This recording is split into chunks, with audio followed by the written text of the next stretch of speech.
नमस्कार दोस्तों, आप सभी लोग का मैं रोहित कुमार directstudy.com पे बहुत बहुत स्वागत करता हूँ। आज के क्लास में हम लोग बात करने जा रहे हैं। जी हाँ, चार चैप्टर हम लोग कंप्लीट करेंगे। रासायनिक बंधन, तत्वों का वर्गीकरण, विद्युत रसायन, हाइड्रोकार्बन और कार्बनिक यौगिक। ये सभी रसायन शास्त्र चल रहा है। इससे पहले हम लोग ऑलरेडी बायोलॉजी कंप्लीट कर चुके हैं। इसके बाद मैं फिजिक्स लाऊंगा और बहुत सारे क्वेश्चन मैं करा रहा हूँ, एक भी चैप्टर छोड़ नहीं रहा हूँ। तो आप इस चैनल को सब्सक्राइब करके बेल आइकन प्रेस कर सकें ताकि सारे वीडियोज मिल सके। डिस्क्रिप्शन में लिंक है, वहाँ से जाकर प्लेलिस्ट में इससे पहले 8 क्लास और 7 क्लास और आ चुके हैं, उसे जाकर आप देख लीजिए ताकि आपका पूरा डिटेल आप अच्छे से समझ सके। क्योंकि एक एक क्लास में बहुत बहुत सारे क्वेश्चन कराया जाता है, ऐसा नहीं कि कम कम क्वेश्चन कराया जा रहा है। और ये बहुत अच्छा आपके लिए सीरीज रहेगा, चाहे आप स्टेट दे रहे हो, बीपीएससी दे रहे हो, और कोई भी एग्जाम का तैयारी कर रहे हो। तो चलिए आज के क्लास को शुरू करते हैं। रासायनिक बंधन क्या होता है, कैसे होता है, समझने का कोशिश करिए। निम्नलिखित में से जल अणुओं की वह संख्या कौन सी है जो, गौर से नाम सुनिएगा, पेरिस प्लास्टर, इसको प्लास्टर ऑफ पेरिस भी बोलते हैं, में कैल्शियम सल्फेट के 2 फार्मूला यूनिट से सहभाज्य साझा करती है। और एक भी बात समझिएगा, क्वेश्चन घुमा के आपको पूछ दिया है। यहाँ 2 यूनिट की बात कर रहा है। कैल्शियम सल्फेट जो है CaSO4, एक नहीं, एक रहता है तो आधा बोलते हैं H2O, हाफ H2O। लेकिन जैसे ही इसको 2 पीस करिएगा तो इसमें भी 2 से गुना करना पड़ेगा, तो ये 2 से 2 कट जाएगा, तो कितना, 1 पीस जल बचेगा। तो इसलिए इसका आंसर क्या देंगे आप देंगे 1। इसको यहाँ क्लियरली समझाया गया, उसको समझिए कि प्लास्टर ऑफ पेरिस रासायनिक रूप से कैल्शियम सल्फेट अर्ध जल योजित है। यहाँ देख सकते हैं कैल्शियम सल्फेट के साथ आधा जल लगा हुआ है, 1/2 मतलब आधा जल है। लेकिन 2 पीस जैसे ही इसको आप करिएगा तो जल फिर सौसा हो जाएगा, 1 पीस हो जाएगा। जल का अणु, एक अणु 2 फार्मूला यूनिट के भाजक करती है। अंडरस्टैंड? बातें समझने की कोशिश की है कि आप मेरे साथ? पहला क्वेश्चन ही बेहतरीन था। चलिए, होना भी चाहिए। पैसा जो हम लोग मेहनत करके लगा रहे हैं, सॉरी पैसा नहीं, समय मेहनत करके लगा रहे हैं, तो फिर समय का कीमत भी तो मिलना चाहिए। किसी तत्व का अनुभार, जिसको एटॉमिक वेट बोलते हैं, ज्ञात करने के लिए निम्नलिखित में से किसके साथ उस तत्व के परमाणु भार यानी एटॉमिक वेट की तुलना की जाती है? बात समझ रहे हैं क्या बोलना चाहे? कैसे तुलना करते हैं? तो याद रखिए, हाइड्रोजन से तुलना किया जाता है। किसी तत्व का परमाणु भार ज्ञात करने के लिए हाइड्रोजन के उस तत्व के परमाणु भार की तुलना की जाती है। हाइड्रोजन आवर्त सारणी के सबसे हल्का तत्व है और प्राकृतिक में हाइड्रोजन द्विआण्विक गैस के रूप में मिलता है, यानी हमेशा ऐसे रहता है, H2।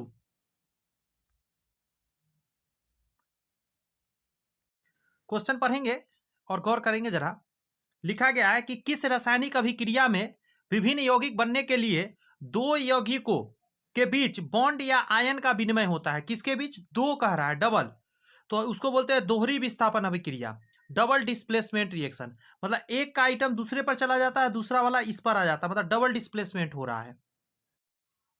4 नंबर क्वेश्चन है, इसमें ध्यान देना है। एक तरफ अपचयांक है और एक तरफ तत्व है, इसे मैच कराना है। तो इसे समझने के लिए आपको थोड़ा सा मेरे साथ मेहनत करना पड़ेगा। ये जो 3rd नंबर है, इसका मैच होगा आपका, एक सेकंड रुक जाइए, एक सेकेंड। ये जो 1st नंबर है, इसका मैच होगा 3rd में। बात समझ में आ रही है? यहाँ लिखा गया है आपको कि कैल्शियम ऑक्साइड में Ca का उपचयांक 2 है। आगे यदि आप मैच कराएंगे तो B का हो जाएगा 4। बात समझ में आ रही है? B का क्या हो जाएगा? 4। NaAlH4 में Al का उपचयांक 3 है। नेक्स्ट यदि बात करेंगे C का, तो ये पहला नंबर हो चला जाएगा कि 4 है। MnO2 में Mn का उपचयांक 4 है, और उसी तरह इसका हो जाएगा आपका कि H2S2O7 में S का उपचयांक 6 है। अब इसको आप समझना, यहाँ से थोड़ा सा समझिए। लिखा गया है कि किसी तत्व की ऑक्सीकरण संख्या, ऑक्सीकरण संख्या को ही क्या बोलते हैं? उपचयांक बोलते हैं। उसके आवेश द्वारा निरूपित की जाती है। आगे कह रहा है ऑक्सीकरण संख्या धनात्मक, ऋणात्मक या पूर्ण संख्या हो सकती है। ऑक्सीकरण संख्या धनात्मक, ऋणात्मक और पूर्ण संख्या हो सकती है। यहाँ पे है आगे कि इस लाइन पर फोकस करना है आपको, क्योंकि यही जो भी है सो है। यहाँ तक तो मैंने समझा दिया आपको कि उपचयनांक का मतलब होता है ऑक्सीकरण की संख्या। चलो ठीक है, इसके बारे में एक और बात जाना कि धनात्मक, ऋणात्मक और पूर्ण संख्या हो सकती है। यहाँ पे जैसे एक शब्द पर ध्यान दीजिए, magnesium oxide, sorry manganese oxide में मैंगनीज की ऑक्सीकरण संख्या 4 है और पायरो पायरो सल्फ्यूरिक अम्ल में सल्फर की ऑक्सीकरण संख्या 6 है। कैल्शियम ऑक्साइड में कैल्शियम की ऑक्सीकरण संख्या 2 है और सोडियम एल्यूमिनियम हाइड्राइड में एल्यूमिनियम की ऑक्सीकरण संख्या 3 है। तो इस तरह का क्या आप इस चीज को अंडरस्टैंड कर सकते हैं। नेक्स्ट है प्रकाश रासायनिक, गौर से सुनिए, प्रकाश रासायनिक धूम का बनना किसके बीच अभिक्रिया का परिणाम होता है। आप धूम जानते होंगे, धूप नहीं लिखा है, धूम लिखा है।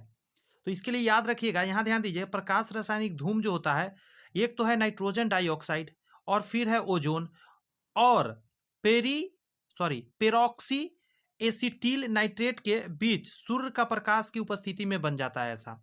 दैट मीन्स आपका आंसर पहला ही हो जाएगा कि यहाँ पे ये 3 चीज प्रयोग होता है, ध्यान रखिएगा इन चीजों का। नेक्स्ट क्वेश्चन है कि प्रकाश रासायनिक ध्रुम कोहरे के बनने के समय निम्न में से कौन सा एक उत्पन्न होता है। बहुत लोग पहली बार ये क्वेश्चन सुन रहे होंगे, नाइट्रोजन ऑक्साइड बनता है वहां NO2। नेक्स्ट क्वेश्चन आपके सामने है,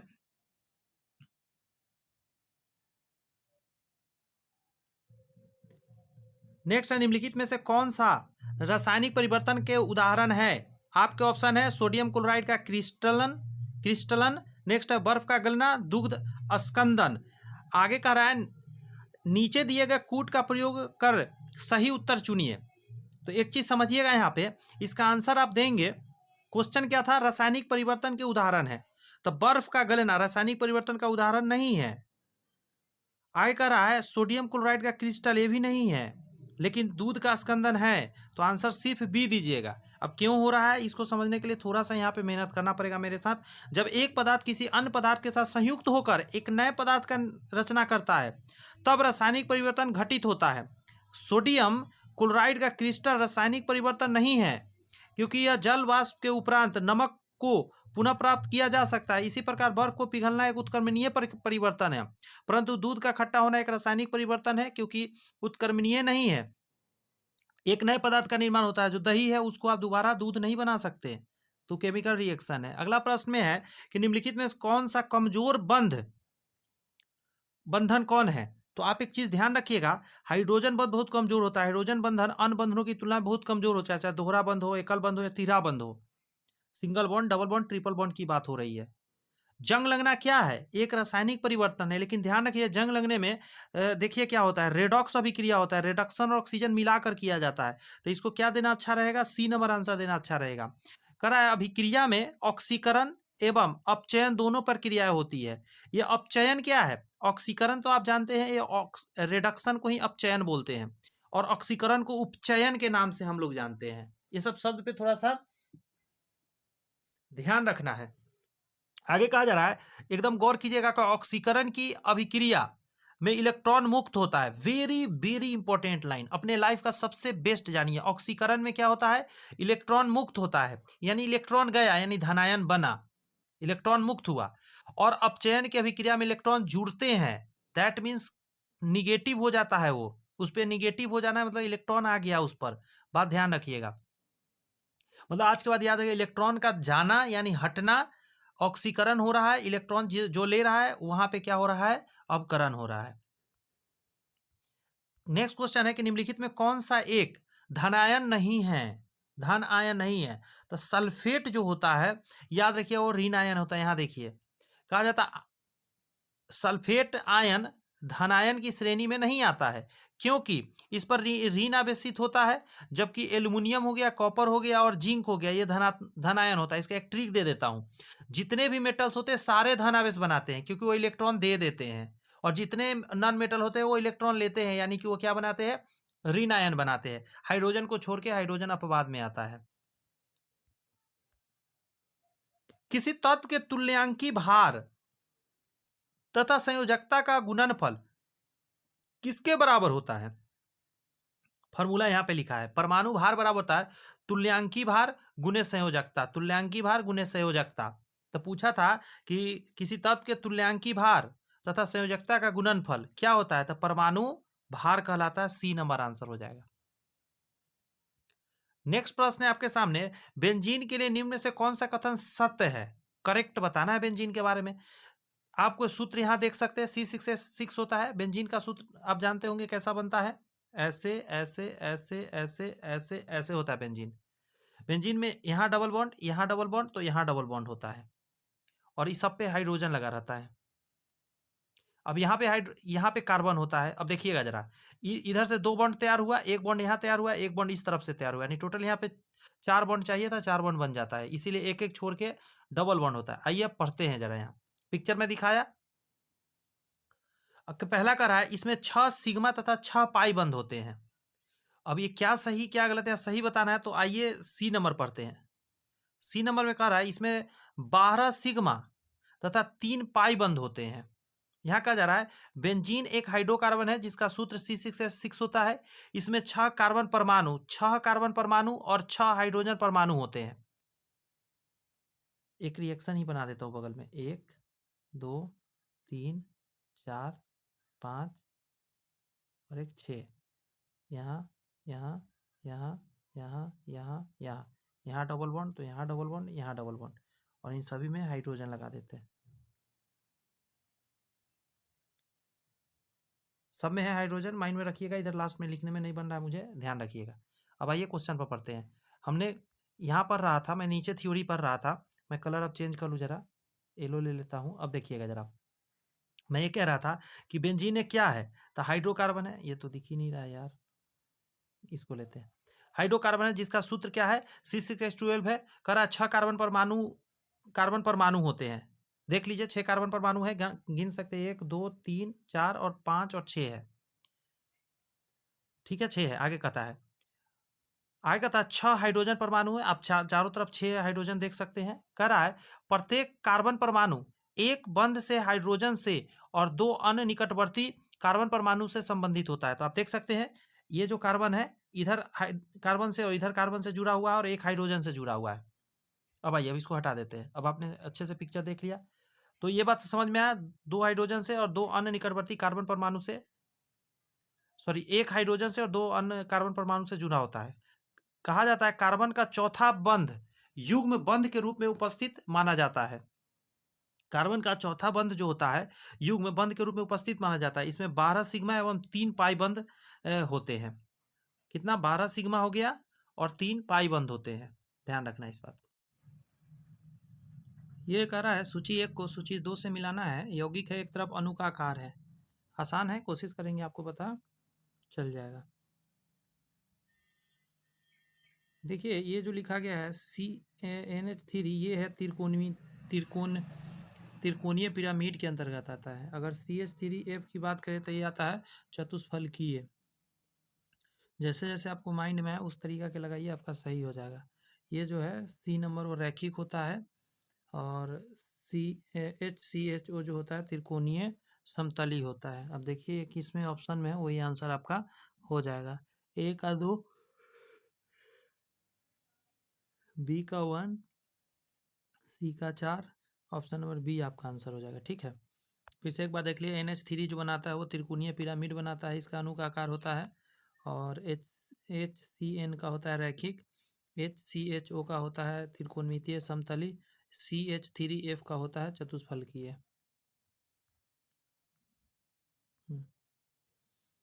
निम्नलिखित में से कौन सा कथन सही नहीं है, ध्यान रखिएगा इस शब्द पे, नहीं है, गड़बड़ बोल रहा है।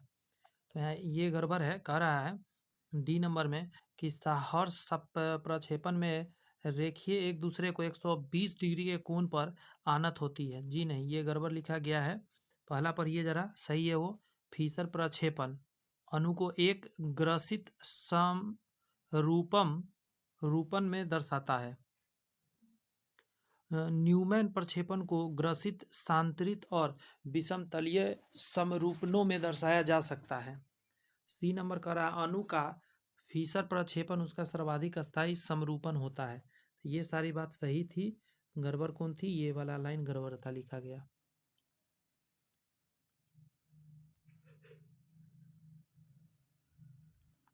PCl5 अणु का विन्यास त्रिकोणीय द्विपिरामिड के समान होता है। यहाँ एक बात तो आपको जानने को मिला, PCl5 का अणु का जो विन्यास है त्रिकोणमितीय द्विपिरामिड के रूप में होता है। अतः p कक्षक यानी ऑर्बिटल का संकरण होगा, तो इसका संकरण जो होगा dsp3 हो जाएगा।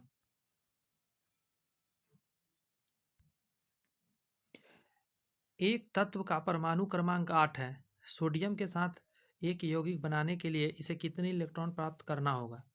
आपको पता होना चाहिए कि सोडियम जो है 1 इलेक्ट्रॉन दे सकता है, तो इसका मतलब है कि उसको 2 सोडियम का जरूरत पड़ेगा, क्योंकि 8 नंबर पे है, तो उसका लाजमी है क्या होने वाला है, उसका जब इलेक्ट्रॉनिक विन्यास रेडी करेंगे आप, तो उसको 2 इलेक्ट्रॉन उसको ज़रूरत पड़ेगा। ऑक्सीजन है यानी कि 6 नंबर पे, तो बस उसी हिसाब से आप 2 कहिएगा, मतलब 2 सोडियम ऑक्सीजन से मैच करना पड़ेगा। ये जो नया चैप्टर है तत्वों का वर्गीकरण है, बहुत इंपॉर्टेंट है। निम्नलिखित में से कौन सा पौधे के लिए अनिवार्य सूक्ष्म पोषक तत्व नहीं है? सूक्ष्म पोषक तत्व नहीं है, सो पूछ रहा है। तो सोडियम कहा जाता है पौधे के लिए आवश्यक सूक्ष्म पोषक तत्व कौन कौन है?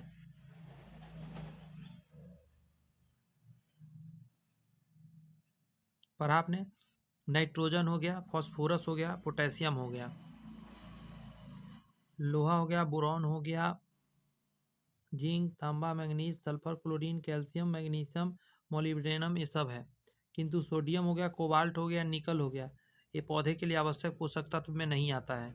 बस समझे, ध्यान रखिएगा, सोडियम, कोबाल्ट और निकल। हैलोजन में सबसे अभिक्रियाशील है, फ्लोरीन हो जाएगा, एफ। ठीक है, कहा जाता है फ्लोरीन हैलोजन में सबसे अधिक क्रियाशील है, क्योंकि यह सभी हैलोजनों में सर्वाधिक विद्युत ऋणात्मक होता है। हैलोजनों की क्रियाशीलता का क्रम F2 से I2 की ओर बढ़ता जाता है।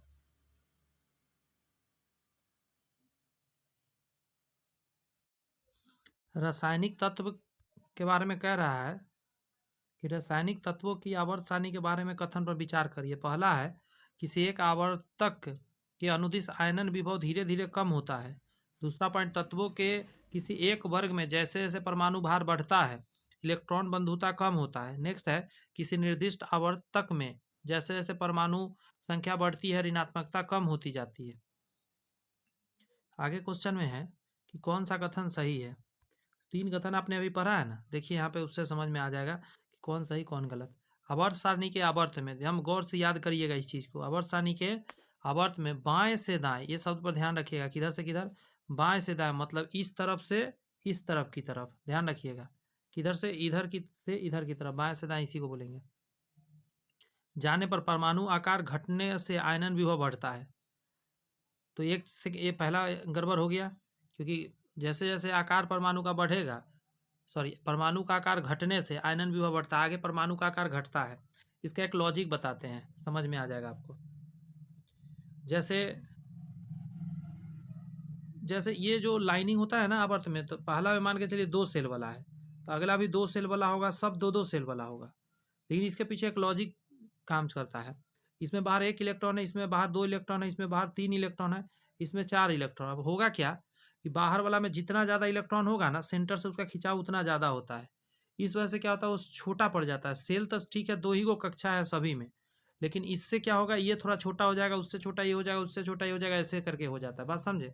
वही वजह से क्या कहा जा रहा है कि परमाणु का आकार जो होता है घटने से आयनन विभव बढ़ता है। तत्वों के किसी एक वर्ग में जैसे जैसे परमाणु भार बढ़ता है इलेक्ट्रॉन बंधुता कम हो जाती है। बात समझे? परमाणु भार के बढ़ने से इलेक्ट्रॉन बांधने की क्षमता कम हो जाती है। जबकि किसी भी आवर्त में बाईं से दाईं तरफ जाने पर विद्युत ऋणात्मकता घटती है। इधर से अब जैसे जैसे इस तरफ जाएंगे विद्युत ऋणात्मकता घटता चला जाता है।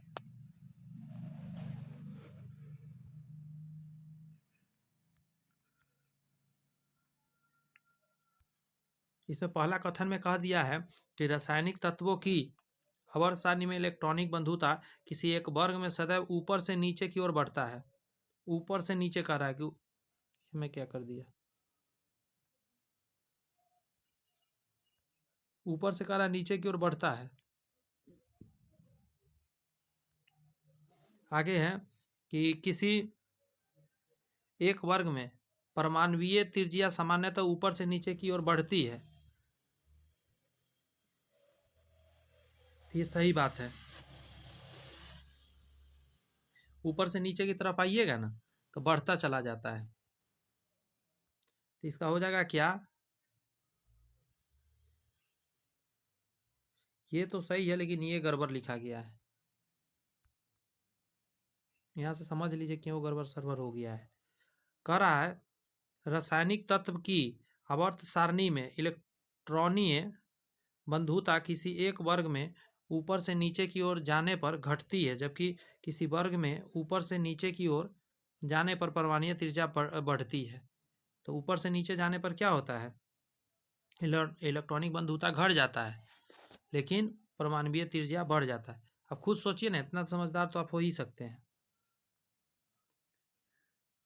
तो मान के चलिए एक इलेक्ट्रॉन यहाँ पे है, एक इलेक्ट्रॉन यहाँ पे है, तो इसको खींचने में ज़्यादा मेहनत है ना जी, दूर हो गया ना, तो इसको क्या है, मेहनत ज़्यादा है, इसीलिए परमाणु जो बंधुता है वो घट जाता है। खींच के कितना पकड़ेगा। निम्नलिखित में से किस एक को स्ट्रेंजर गैस के रूप में हम लोग जानते थे, इसको बोला जाता है जेनॉन को।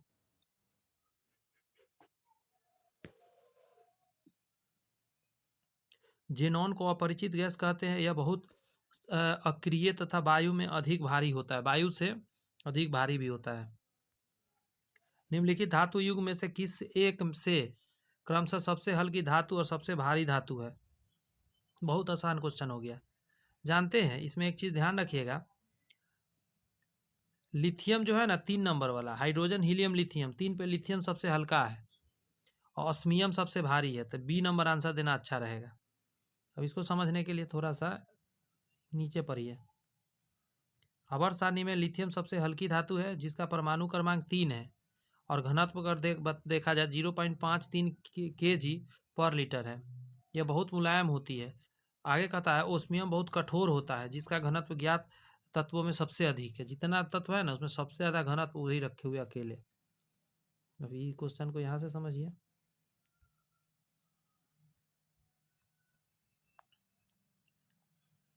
इसी को अब आपको मैच कराना है, ठीक है।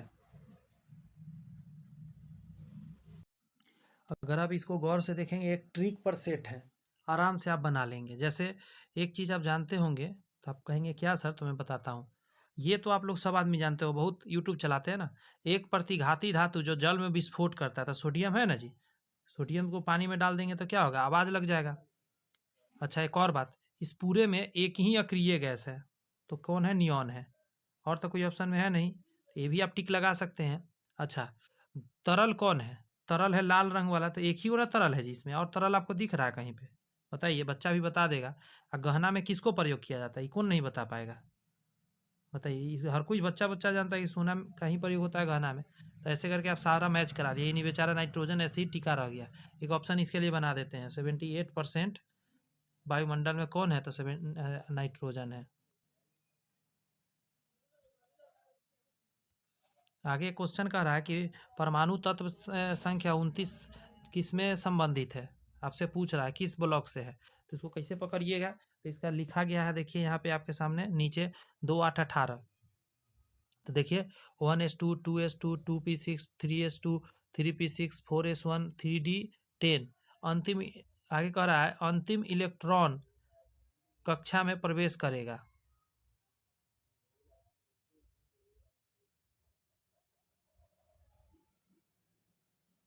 डी ब्लॉक आंसर होगा, ठीक है। अंतिम वाला से देख के पता लगा लिया गया। मरकरी क्या है, तो मरकरी के बारे में कहता है एक द्रव धातु है, लिक्विड के रूप में रहता है ना जी। कार्बन मोनोऑक्साइड एक ज्वलनशील गैस है, कार्बन मोनोऑक्साइड एक ज्वलनशील गैस है। निम्नलिखित में से कौन सी गैस ज्वलनशील है, मतलब इसके अलावा कौन जल सकता है। हाइड्रोजन जल सकता है, कौन नहीं जानता कि हाइड्रोजन को जलाएंगे ऑक्सीजन को, बस फटाक से आग लग जाएगा। एक क्वेश्चन पूछे, जो बच्चों का गुब्बारा होता है जो आसमान में उड़ता है, इस गुब्बारा में क्यों नहीं भरा जाता है हाइड्रोजन गैस, इसके ऊपर हीलियम भरा जाता है। इसका आंसर है कि हाइड्रोजन ज्वलनशील है इसीलिए।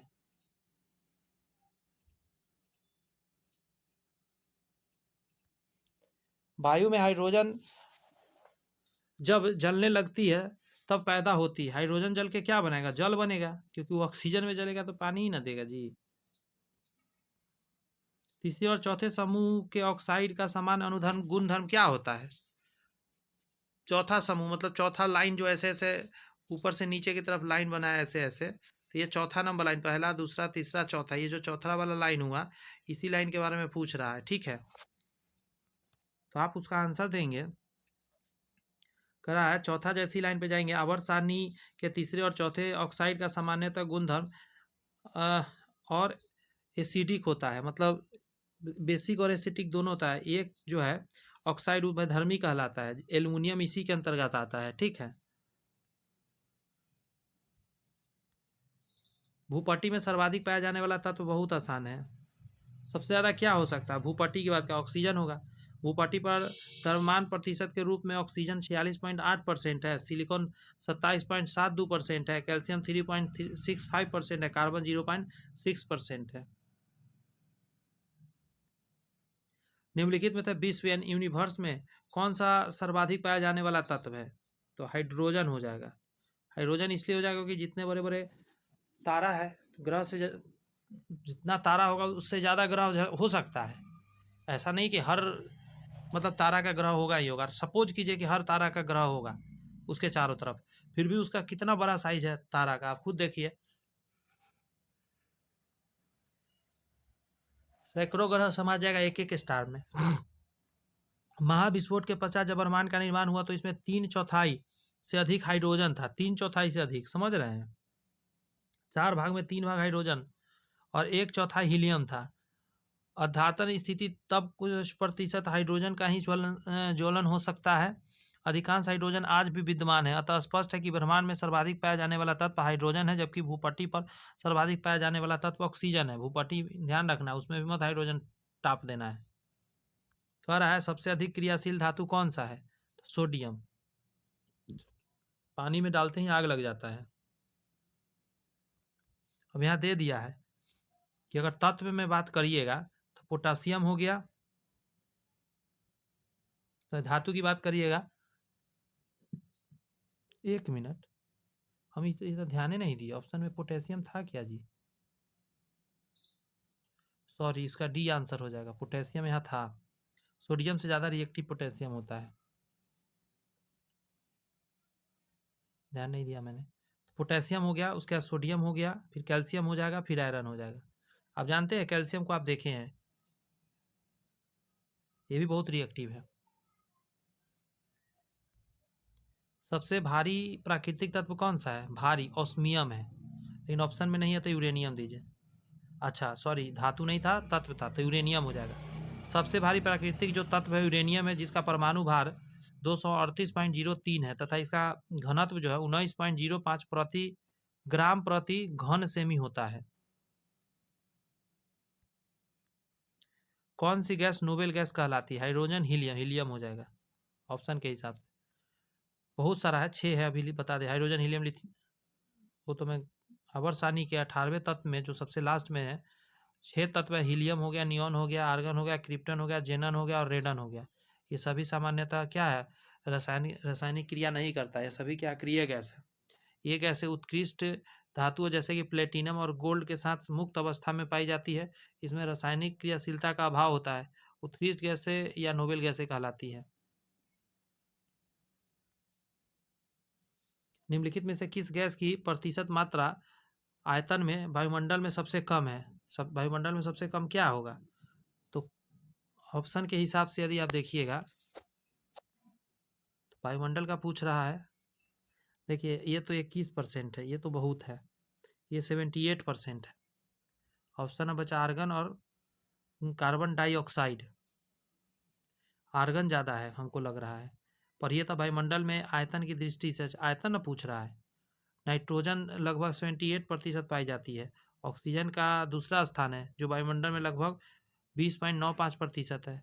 आयतन की दृष्टि से वायुमंडल में आर्गन 0.93%। हाँ, कार्बन डाइऑक्साइड गैस कम है 0.03%। तो आंसर आपका बी ही देना अच्छा रहेगा। निम्नलिखित में से कौन सा एक आवर्ती गुणधर्म नहीं है? अर्थात आवर्त सारणी में एक ओर से दूसरे चलने पर यह कोई प्रवृत्ति नहीं दर्शाता है। संयोजकता हो गया, परमाणुीय अमाप और रेडियो एक्टिविता, यही आंसर देना अच्छा रहेगा। कह रहा है रेडियो एक्टिविता आवर्तसानी का कोई गुण धर्म नहीं है, कोई ज़्यादा पावरफुल है कोई कम पावरफुल है, मतलब एक सीक्वेंस नहीं बनता है। आवर्तसानी में एक समूह के तत्व होते हैं, समूह मतलब ऐसे ऐसे खारा खारा लाइन की बात कर रहा है।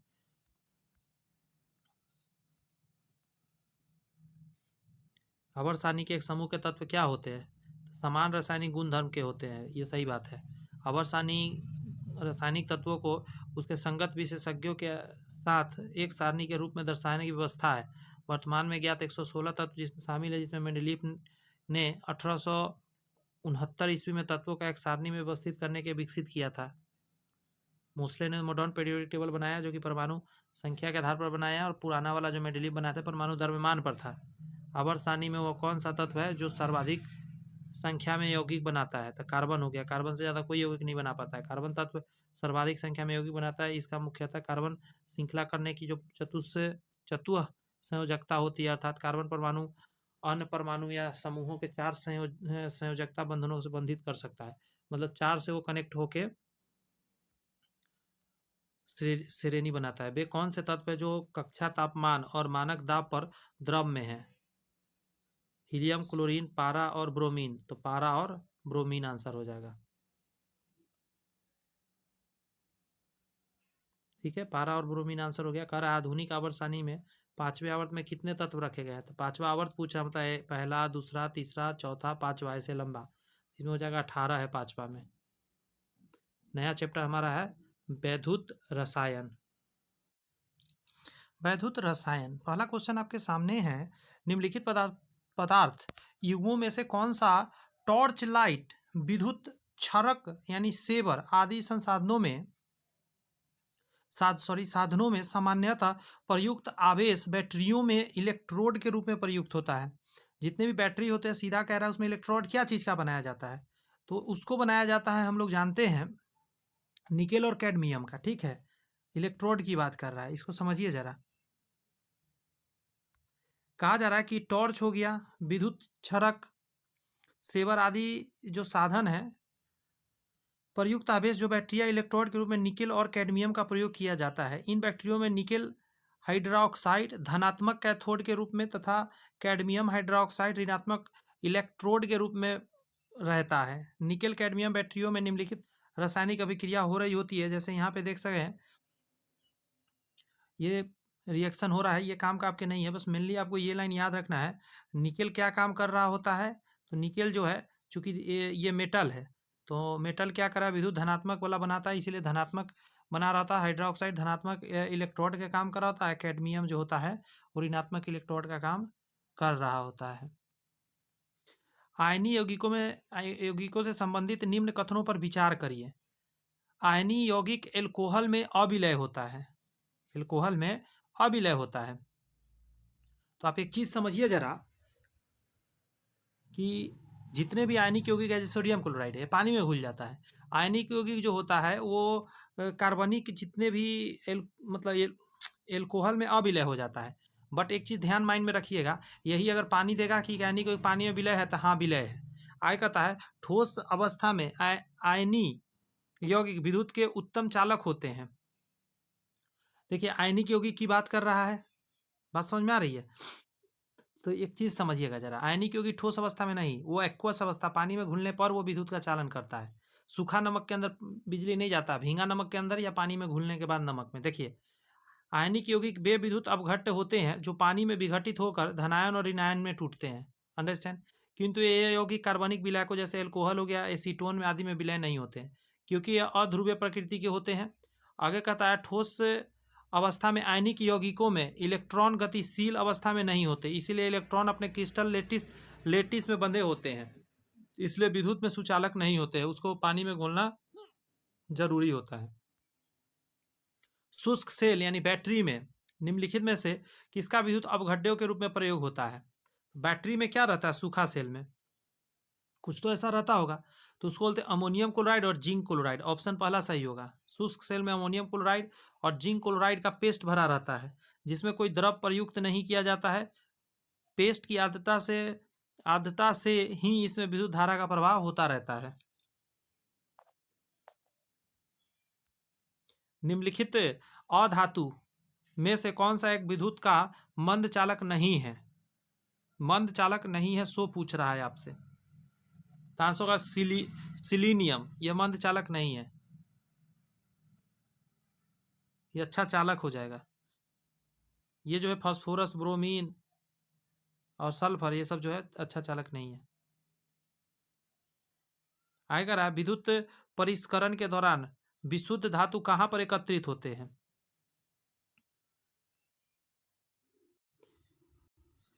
अगला क्वेश्चन समझने के लिए आपको एक इमेज समझना पड़ेगा।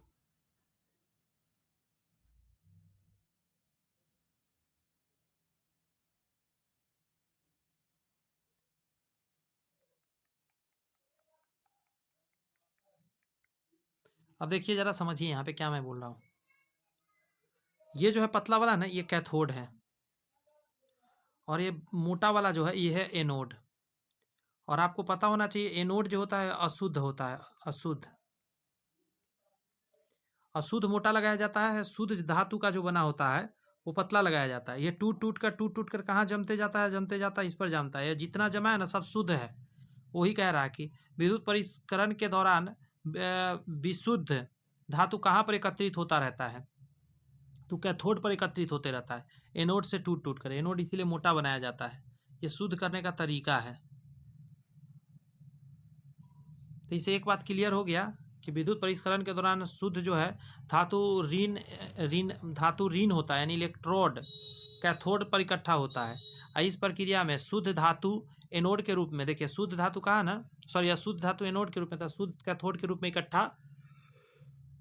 होता है। सॉरी। नेक्स्ट, निम्न में से कौन सा तत्व सर्वाधिक विद्युत ऋणात्मक है? फ्लोरीन है। सोडियम, क्लोरीन और ऑक्सीजन की तुलना में फ्लोरीन जो है विद्युत ऋणात्मकता सबसे ज़्यादा है, और हैलोजन में भी सबसे ज़्यादा फ्लोरीन ही है। विद्युत लेपन के लिए सामान्यतः प्रयोग की जाने वाली धातु कौन कौन सा है? तो एक चीज़ समझिए, क्रोमियम हो गया, कॉपर और निकेल, ये जो है विद्युत लेपन के लिए सबसे ज़्यादा प्रयोग किए जाने वाला धातु है, क्रोमियम, कॉपर और निकेल। जंग से बचने के लिए लोहे में अपनी पानी के पाइपों पर जस्ते की परत चढ़ाने पर क्या कहते हैं? इसको गैल्वेनाइजेशन कहते हैं। इसको बोलते हैं यस्दीकरण, यस्दीकरण के नाम से जानते हैं। गलवनीकरण या गैल्वेनाइजेशन बोलते हैं इंग्लिश में। अगला क्वेश्चन है आपके सामने कि निकेल कैडमियम NiCd बैटरी का प्रयोग होता है। कुछ देर पहले हम लोगों ने देखा था कैलकुलेटर में होता है, कॉर्डलेस या इलेक्ट्रॉनिक उपकरण में, ट्रांजिस्टर में, ये छोटे छोटे जितने उपकरण हैं उन सभी में होता है। इसका अभी कुछ देर पहले हम लोग देखे थे कि पोटेशियम हाइड्रोक्साइड जो है अपघट के रूप में इसमें डाला रहता है, इसका पेस्ट। कहता है निकेल कैडमियम बैटरी एक प्रकार का रिचार्जेबल बैटरी है जिसमें निकेल हाइड्रोक्साइड और कैडमियम इलेक्ट्रोड के रूप में प्रयुक्त होता है, जबकि पोटेशियम हाइड्रोक्साइड जो होता है विद्युत अपघट के रूप में प्रयोग होता है, जो रासायनिक अभिक्रिया करता है। सर्वाधिक विद्युत चालकता वाला तत्व क्या है? सबसे ज़्यादा विद्युत चालकता वाला चांदी है। प्रतिरोध निम्न होना चाहिए, अति निम्न है। सुचालक होना चाहिए, चांदी विद्युत का सर्वोत्तम सुचालक माना जाता है। सर्वाधिक चालकता चांदी की होती है, इसके बाद तांबा, एल्युमिनियम, लोहा आदि इसके बाद आता है। लेकिन तांबा के बाद सोना आता है, तब एल्युमिनियम आता है।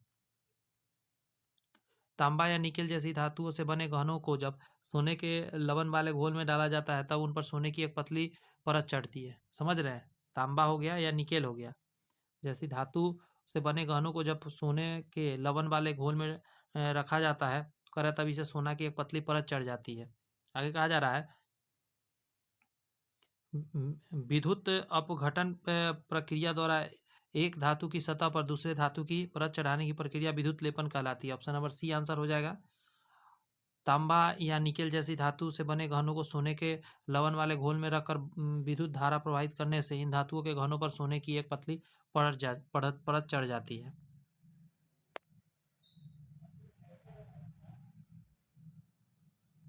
पढ़िए जरा यहाँ क्या है।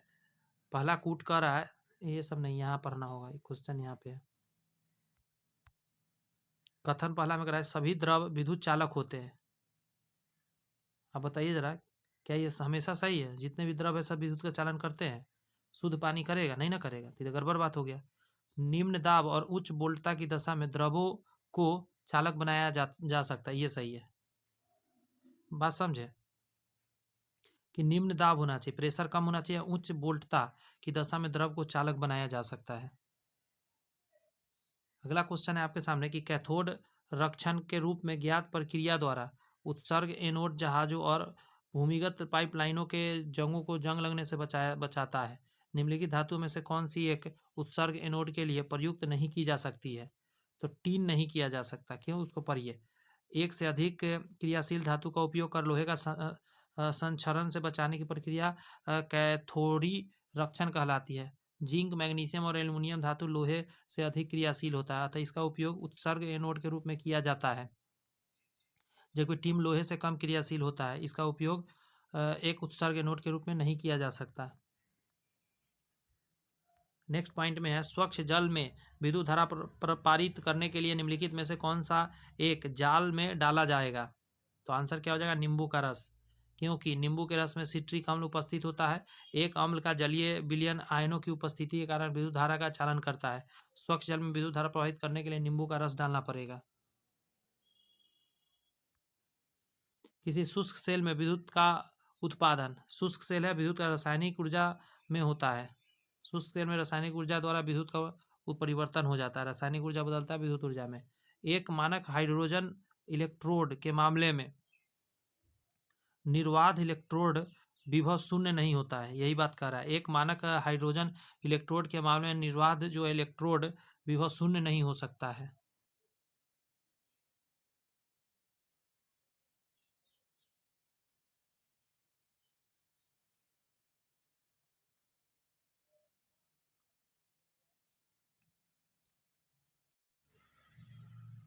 ये जो क्वेश्चन है कह रहा है निम्नलिखित रसायन पर विचार करिए।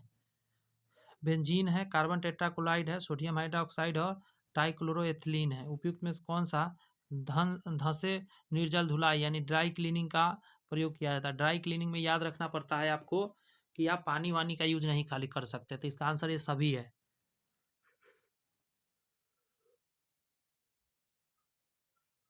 सोडियम कार्बोनेट छोड़ के इन सभी का प्रयोग किया जाता है कपड़ा को धुलने के लिए। नेक्स्ट क्वेश्चन है कि निम्नलिखित में से कौन सा एक आरडीएक्स का अन्य नाम भी है? तो रिसर्च डेवलपमेंट एक्सप्लोसिव बोला जाता है। ये अति विस्फोटक पदार्थ है, इसका उपयोग सैनिक औद्योगिक कार्यों में किया जाता है। इसका रासायनिक नाम साइक्लोट्राई मिथिलीन ट्राइनाइट्रोएमीन है।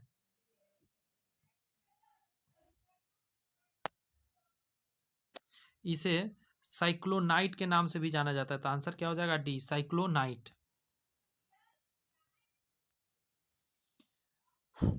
बिस्फेनॉल ए, बीपीए क्या है? तो आंसर है इसका खाद्य संवेष्टन सामग्री के विकास के लिए प्रयोग में लाया जाने वाला एक रसायन है। यहाँ पे कह रहा है बिस्फेनॉल ए का संक्षिप्त बीपीए है, जो कि एक फिनॉल क्रियात्मक समूह का कार्बनिक पदार्थ है। यह खाद्य पदार्थों को पैकिंग में प्रयुक्त प्लास्टिक को बनाने में प्रयोग किया जाता है।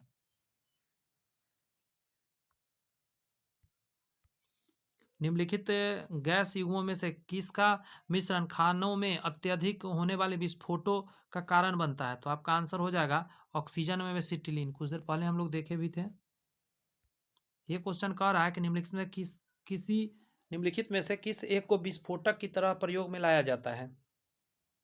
आंसर क्या हो जाएगा? नाइट्रोग्लिसरीन। नाइट्रोग्लिसरीन को ट्राइनाइट्रोग्लिसरीन 1, 2, 3 ट्राइनाइट्रोऑक्सी प्रोपेन आदि नाम से भी जाना जाता है। यह एक भारी है, रंगहीन है, तेल है, विस्फोटक द्रव जो नाइट्रेटिंग ग्लाइकोल से प्राप्त होता है।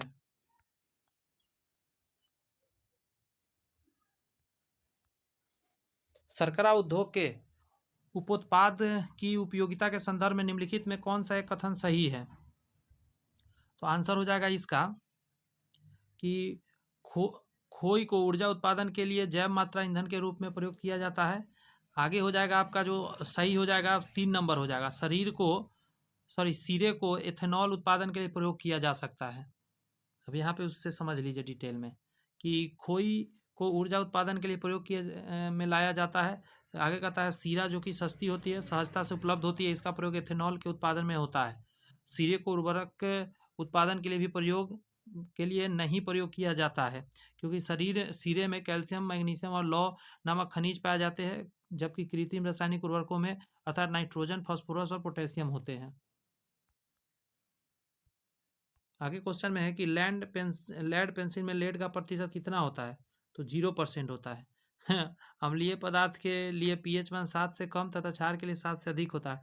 उदासीन पदार्थ के लिए 7 होता है।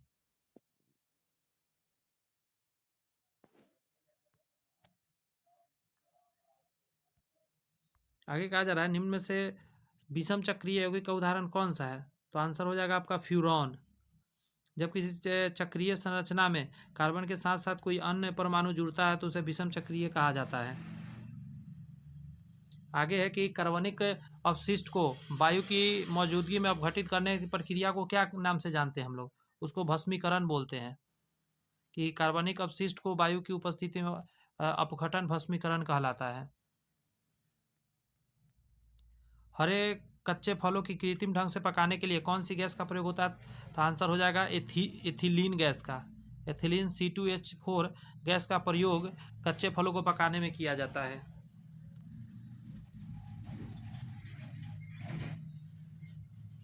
सावनीकरण प्रक्रिया से प्राप्त एल्कोहल कौन सा होता है?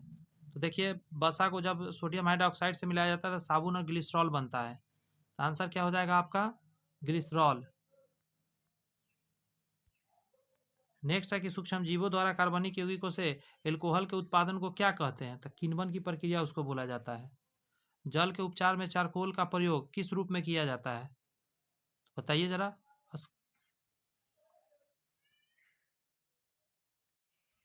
आंसर देना के बारी आएगा इसका जब, तो आप कहेंगे अधिशोषण में इसका प्रयोग होता है। चारकोल का अधिशोषण बोलते हैं इसको। आगे है C6H14 का अगला उच्च सजातीय क्या होगा? तो इसका 7 आएगा, तो 7 दूनी 14, 15 16 हो जाएगा। तो आंसर डी हो जाएगा। डबल करके 2 जोड़ा जाता है। आगे कहा जा रहा है, इसका नाम जानते हैं क्या? देखिए यहाँ पे 6 लगा है ना, तो हेक्सेन है, आई है हेप्टेन। 7 वाला हेप्टेन हो जाएगा।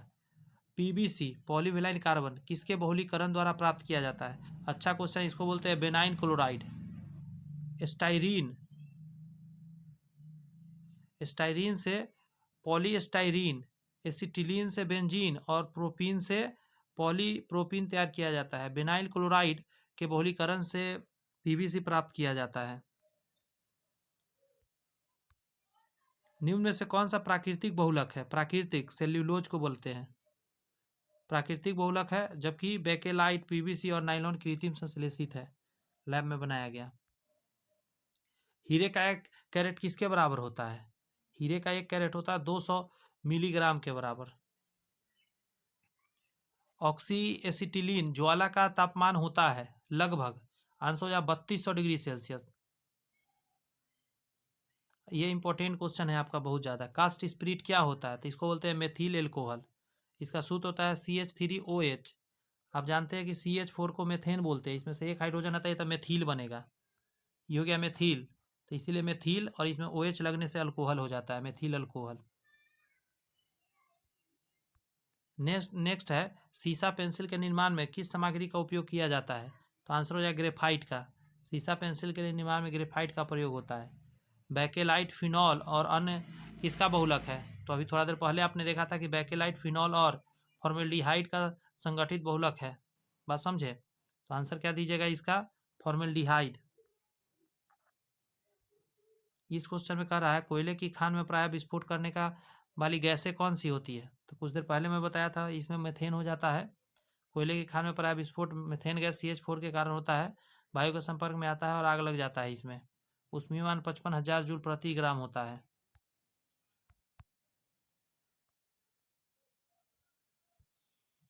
यहाँ पे कह रहा है एल्कोहली OH समूह की पहचान की जा सकती है। तो इसका तरीका है कि FeCl3 परीक्षण द्वारा, फेरिक क्लोराइड परीक्षण द्वारा OH माइनस एल्कोहल OH का समूह का पहचान की जा सकती है। निम्नलिखित तत्वों में से कौन सा सर्वाधिक यौगिक निर्माण करता है? तो कार्बन। कार्बन से ज़्यादा कोई नहीं बना सकता। निम्नलिखित में से कौन सा कार्बन से बना हुआ है? कार्बन से पूछ रहा है बना हुआ, तो आप आंसर देंगे ग्राफीन जो है कार्बन से बना हुआ है। आगे है पेंसिल का लेड है, पेंसिल का लेड ग्रेफाइट होता है और मुलायम होने के कारण इससे यह हीरा और ग्रेफाइट क्या है, कार्बन का अपरूप है और ये कठोर है हीरा, लेकिन जबकि ग्रेफाइट मुलायम है, इसलिए ग्रेफाइट का पेंसिल के रूप में होता है, आप लिख सकते हैं।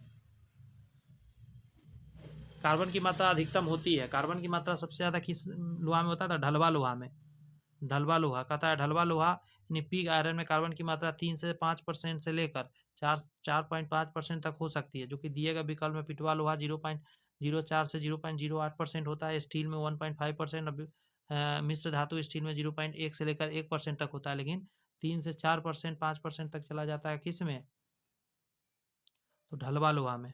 बूंदा भी हम लोग बोलते हैं, वो टूट जाता है। निम्नलिखित में से कौन सा रवा यानी क्रिस्टल नहीं है, तो आंसर हो जाएगा गंधक। नमक हो गया, चीनी हो गया, हीरा हो गया, क्वार्ज, बर्फ, ग्रेफाइट, ये सभी क्या है, क्रिस्टल बनाता है, गंधक नहीं। गंधक पाउडर जैसा दिखेगा, ढेला। हाइड्रोजन का जलने से क्या बनेगा, तो पानी बनेगा। नेक्स्ट है, भारी मशीनों के उपयोग के लिए स्नेहक का प्रयोग किया जाता है ग्रेफाइट का। बहुत चमकदार होता है, इसको पाउडर के रूप में करके लिक्विड में मिलाकर उसमें डाला जाता है, इससे क्या होता है, आवाज़ बंद हो जाता है उस चापाकल या जो भी मशीन है। निम्न में से किसे शुष्क बर्फ कहते हैं, तो सूखा हुआ ठोस कार्बन डाइऑक्साइड गैस को हम लोग शुष्क बर्फ कहते हैं। नेक्स्ट है, मेथेन गैस उत्पादन करने वाली क्षेत्र कौन सा होता है, तो ये धान का खेत में निकलता है। जहाँ भी समुद्र हो, मेथेन उत्सर्जन वहाँ पे खूब सारा होता है। धान का खेत, कोयले की खदानें, घरेलू पशु होता है उन सभी जगह पे। निम्नलिखित में कौन सा रसायन फल पकाने के लिए प्रयोग होता है, तो आप उसका प्रयोग करते हैं, उसको नाम है कैल्शियम कार्बाइड।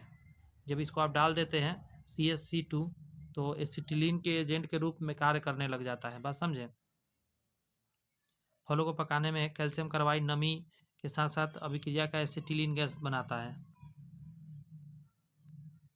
बेंजीन निम्न में से कौन सा कथन सत्य है, बेंजीन के लिए सत्य पूछ रहा है आपसे, तो आप कहिएगा इसमें 12 सिग्मा और 3 पाई बंद होते हैं, जो कि हम लोग पहले ही क्वेश्चन में देख चुके हैं। एथिल अल्कोहल में निम्न से किसको मिलाकर पीने योग्य बनाया जाता है, तो आप इसका आंसर क्या दीजिएगा, मेथेनॉल एवं पिरिडीन। यहाँ से और अच्छा समझिए कि एथिल अल्कोहल में मेथेनॉल एवं पिरिडीन मिला देने से यह जहर बन जहर बन जाता है, इसको पीने वाले व्यक्ति की मृत्यु हो जाती है।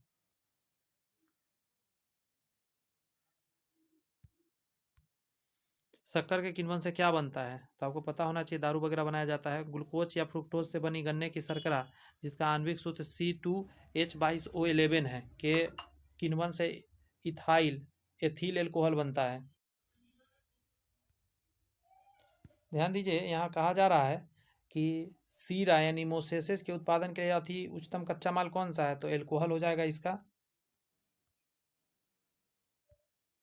आगे है आपका कि शराब एक एल्कोहलाई पेय है, विभिन्न पदार्थों के किण्वन से बनाई जाती है, इसमें एल्कोहल की मात्रा अधिक होती है, जैसे बियर हो गया, शैंपेन हो गया, साइडर हो गया, पोर्ट एवं शेरी, विस्की, ब्रांडी, रम, जिन आदि कुछ प्रमुख शराब है।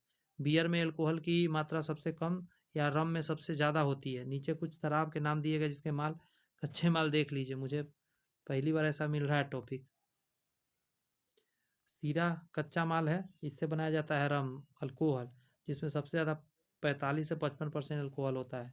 उसके बाद आप इस तरह के देख लीजिए, एग्जाम वगैरह में तो उतना आता नहीं है, लेकिन कभी कभी आता है। निम्नलिखित में से किस एक में कार्बन की उच्चतम प्रतिशत मात्रा पाई जाती है, तो एंथ्रासाइट सबसे अच्छा है।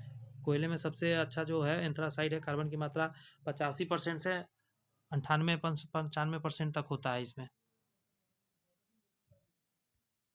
आगे है आपका कि जीवाश्म की आयु कार्बन के 2 समस्थानिकों के अनुपात का निर्धारण कर मालूम की जाती है, वे समस्थानिक कौन से हैं, तो आप एक चीज़ जानते हो, कार्बन 14 कार्बन 12 के द्वारा हम लोग पता करते हैं कि कितना दिन से पुराना कोई चीज़ है। निम्नलिखित में से कौन सा एक निरामिषी गैस से उस प्रकिण्वन को बनाने में प्रयोग किया जाता है जो फलों को पकाता है, तो एसिटिलीन। एसिटिलीन एक ऐसा गैस है जो प्रकीवन को बनाने में सहायता करती है और फलों को पकाती भी है। आगे का जा रहा है, कार्बन का यौगिक अपरूप दृढ़ त्रिविमीय संरचना के रूप में होता है, किसका, तो हीरे का होता है। पूरा डिटेल यहाँ दिया गया, इसे पढ़िए जरा। हीरा एक पारदर्शी रत्न है, रासायनिक रूप से कार्बन का शुद्धतम रूप है। हीरे में प्रत्येक कार्बन परमाणु 4 अन्य कार्बन परमाणुओं के साथ सहसंयोजी बंधन द्वारा जुड़ा होता है। बंधन भी समझ गए। कार्बन एकक के बाहरी कक्षा में उपस्थित सभी 4 इलेक्ट्रॉन सहसंयोजी बंधन में भाग ले लेते हैं तथा एक भी इलेक्ट्रॉन स्वतंत्र नहीं होता है। इसीलिए हीरा ऊष्मा तथा विद्युत का कुचालक होता है। हीरे में सभी कार्बन परमाणु बहुत ही शक्तिशाली सहसंयोजक बंधन द्वारा जुड़े होते हैं, इसलिए कठोर होता है। हीरा प्राकृतिक पदार्थों में सबसे कठोर पदार्थ है, जिसका कठोरता के कारण इसका प्रयोग कई उद्योग आभूषण में किया जाता है और शीशे को काटने में, पत्थर को काटने में किया जाता है। ध्यान रखिएगा।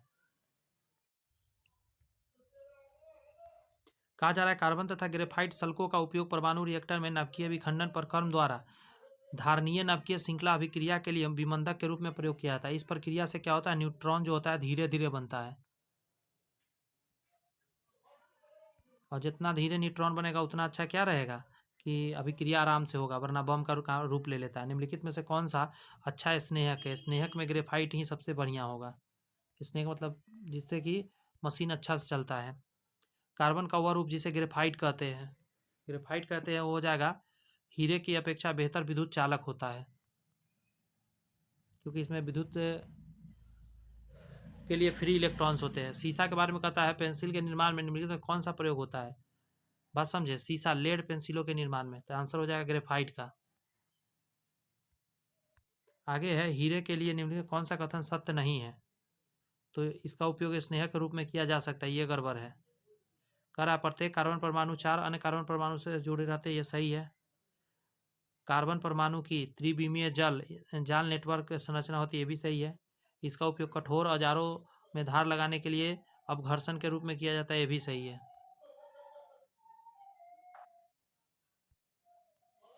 निम्नलिखित में से कौन सा एक कार्बन का अपरूप नहीं है? तो हीरा है, कोयला है, ग्रेफाइट है, लेकिन ग्रेफीन नहीं है। यही आंसर हो जाएगा डी नंबर। कार्बन के विभिन्न अपरूप जैसे कि हीरा हो गया डायमंड, ग्रेफाइट कोयला, कोक चारकोल, अष्ट कोयला, अस्थि कोयला, बोन ब्लैक, काजल carbon black, gas carbon, petroleum, coke, चीनी कोयला आदि। इतना सारा ये सब कार्बन का ही अपरूप है। आगे कहा जा रहा है यहाँ पे कि संतृप्त हाइड्रोकार्बन के लिए कौन सा व्यापक सूत्र है? तो CnH2n+2 होगा। बात समझ में आया? और लिखने का तरीका गलत है, CnH2n और यहाँ +2 होगा। अगर आप यहाँ +2 लिख देंगे तो ये गलत है, प्रिंट में मिस्टेक है, इसीलिए ए नंबर ही होगा। यहाँ नहीं होगा, यहाँ पे लिखाएगा 2। ये संतृप्त है, असंतृप्त उसके अलावा है सब। ये पहले भी बताया हूँ मैंने, यही वाला सूत्र अभी बताया आपको। और ये हाइड्रोकार्बन है और सहसंयोजी बंधन द्वारा जुड़ते हैं, और इसको अल्केन के नाम से हम लोग जानते हैं। बात समझे? तो methane, ethane, propane, butane, pentane, hexane. Carbon के रूप में क्वेश्चन पर ध्यान दीजिए। कार्बन के उस अपरूप के बारे में जिसे हीरा कहा जाता है, निम्नलिखित में कौन सा कथन सही नहीं है? तो ये ग्रेफाइट से कठोर होता है, ये सही है। इसमें कार्बन की उतनी ही प्रतिशत होती है जितनी की ग्रेफाइट में होती है, ये भी सही है। यह ग्रेफाइट से अधिक विद्युत सुचालक होता है, नहीं रे बाबा, ये विद्युत का कुचालक है। इसमें कार्बन की दूरी सभी दिशाओं में अलग अलग होती है, वही बात यहाँ पे दिया गया है। आगे कहा जा रहा है आपका कि निम्नलिखित में से किसमें प्रकाराई समूह समावयवता संभव नहीं होता है? तो आंसर हो जाएगा एल्कील हैलाइड। एल्कील हाइड्राइड एक रासायनिक यौगिक का ग्रुप है जो एल्कलाइन मिश्रित हैलोजन होते हैं। ये प्रकाराइक समूह में भी संभव नहीं होता है। निम्नलिखित में से तत्व में से कौन सा तत्व अत्यधिक संख्या में यौगिक बनाता है? तो कार्बन हो जाएगा इसका आंसर। श्रृंखला का गुण होता है इसमें। आगे है आपका कि निम्नलिखित में किसके अणु में संरचना पिंजरे जैसी होती है? आपका आंसर हो जाएगा फ्लोरीन का, पिंजरा जैसा संरचना बनाता है। आगे कहा जा रहा है ये क्वेश्चन में कि कार्बन कजल कैसे प्राप्त किया जाता है? ये काजल की बात कर रहा है। तो पहला वायु की अनुपस्थिति, अच्छा इसको यहाँ नहीं पढ़िए, यहाँ आइए, आराम से समझ में आ जाएगा। उतना पढ़ने से अच्छा है ये पढ़ लीजिए कि कार्बन की सीमित उपलब्धता में हाइड्रोकार्बन के दहन के कार्बन काजल कार्बन ब्लैक प्राप्त होता है। नेक्स्ट है आपका ग्रेफाइट के लिए निम्नलिखित गुणधर्मों में से कौन सा सही नहीं है? ग्रेफाइट कार्बन में क्या सही नहीं है? तो इसका पहला ही गलत है कि प्रत्येक कार्बन परमाणु का संकरण sp3 है। नहीं, प्रत्येक कार्बन परमाणु का संकरण sp2 है, ये सही है। आंसर परमाणु की पूरी परत के ऊपर इलेक्ट्रॉन विस्थापित होती है। प्रत्येक परत षटभुजीय बल्कयों में बनती है। सारी बात सही है इसके बारे में। यहाँ कि निम्नलिखित में से कौन सा कार्बन का शुद्धतम रूप माना जाता है? तो कार्बन का शुद्धतम रूप क्या होगा? तो इसको फ्लोरीन हो जाता है। बात समझे? कहते हैं अपरूप किसी तत्व का गुण धर्म होता है जिसके कारण वो तत्व से अधिक रूप रह सकता है। कार्बन का तृतीय रूप जो कि फ्लोरीन कहलाता है, यह कार्बन का सबसे शुद्धतम रूप होता है जिसमें 99.9% कार्बन पाया जाता है। इसका आकार खोखले पिंजरे के जैसा दिखता है फ्लोरीन का। आगे कहता है कार्बन मोनोऑक्साइड की जहरीली प्रकृति होने का कारण क्या हो जाता है? इसका कारण है रुधिर वर्णिका से सम्मिश्रण बनाने की इसका एक योग्यता होती है। कार्बन मोनोऑक्साइड के बारे में तो जहरीली प्रकृति होने के कारण क्या है ना कि इसकी रुधिर वर्णिका से सम्मिश्रण बनाने के लिए इसका उपयोग होता है। इस रुधिर के साथ सम्मिश्रण बनाकर ऑक्सीजन का परिवहन को बाधित कर देता है, इसीलिए। नेक्स्ट क्वेश्चन है कि निम्न में विचार करके बताइए कौन सा कथन सही है, वो पूछ रहा है। पहला कथा पेट्रोलियम आधारित रसायन, इसका प्रयोग डिओड्रेंट, परफ्यूम, पेंट आदि उत्पाद में किया जाता है। इससे उतना ही वायु प्रदूषण होता है जितना कि 4 कार एवं ट्रक से। एकदम सही बात है। ये जो डिओड्रेंट वगैरह हम लोग होते हैं उससे वायु प्रदूषण फैलता है। दूसरा कह रहा है पेट्रोलियम आधारित रसायन हृदयघात एवं फेफड़ों के कैंसर की अस्थमा जैसी बीमारी पैदा करता है। ये भी सही बात है। इसका दोनों सही है। यहाँ कहा जा रहा है कि पेट्रोलियम आधारित रसायन वोलाटाइल ऑर्गेनिक कंपाउंड के रूप में प्रदूषित होते हैं। VOC जिसको बोलते हैं वोलाटाइल ऑर्गेनिक कंपाउंड। वायु में यह कण साथ स्मोक का रूप ले लेते हैं और ये 2.5 का निर्माण करते हैं जिसमें उल्लेखनीय बीमारियों को बढ़ावा मिलती है। तो बहुत बहुत धन्यवाद पूरा वीडियो देखने के लिए आप सभी लोगों का। इस वीडियो में इतना ही रखेंगे। नेक्स्ट वीडियो लेकर आऊँगा अम्ल एवं क्षार, और इसी तरह कई चैप्टर एक ही वीडियो के अंदर कंप्लीट करेंगे। आगे की क्लासेस चाहते हैं तो आपको इसके लिए चैनल सब्सक्राइब करके बेल आइकन प्रेस करना पड़ेगा। आप कर सकते हैं ताकि आगे भी क्लास इस तरीका के मिल सके। और भी सीरीज़ देखना है मैथ से रिलेटेड या किसी और सब्जेक्ट से रिलेटेड, डिस्क्रिप्शन में लिंक है, वहाँ से जाके आप चैनल पर विजिट करके देख सकते हैं। All the best, bye bye, thank you.